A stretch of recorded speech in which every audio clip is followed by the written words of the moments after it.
खताचा साठा घेऊन अहमदनगर येथून छत्रपती संभाजीनगर मार्गे एएस क्लब चौकातून सिल्लोडच्या दिशेने जाणाऱ्या मालवाहतूक ट्रकला थांबवून ट्रक चालकासहित किन्नरची लूटमार करून खताने भरलेला ट्रक घेऊन पसार होणाऱ्या 5 चोरट्यासहित एका विधी संघर्ष बालकाला MIDC वाळूज पोलिसांनी आज ताब्यात घेत ट्रक सहित 15,72,000 रुपयांचा मुद्देमाल जप्त करत दमदार कामगिरी केली आहे।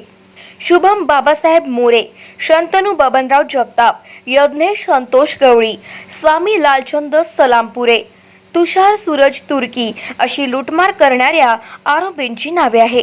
सदरील कामगिरी ही मनोज लोहिया, पोलीस आयुक्त, पोलीस उपायुक्त नितीन बगाटे, सहाय्यक पोलीस आयुक्त महेंद्र देशमुख यांच्या मार्गदर्शनाखाली वरिष्ठ पोलीस निरीक्षक कृष्णा शिंदे, पोलीस निरीक्षक जयंत राजूरकर, सहाय्यक पोलीस निरीक्षक मनोज शिंदे, पोलीस उपनिरीक्षक विवेक जाधव, पोलीस उपनिरीक्षक संदीप शिंदे, पोलीस अंमलदार जालिंदर वाकुरे, सहायक फौजदार जाधव, पोलीस अंमलदार सुरेश भिसे, नितीन इनामे, हनुमान ठोके, यशवंत गोबाळे, गणेश सागरे, समाधान पाटील, विठ्ठल शिंगाडे, पोलीस हवालदार जालिंदर रंधे यांनी केली।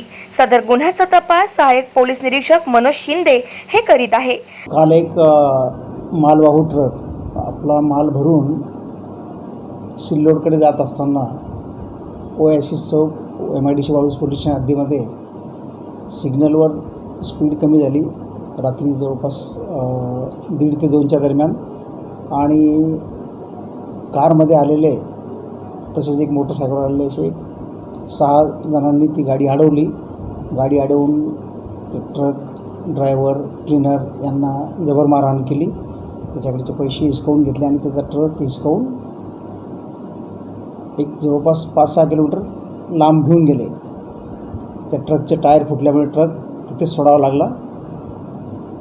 त्यानुसार काल गुन्हा दाखल झाला आहे दरोड्याचा, आणि त्यातील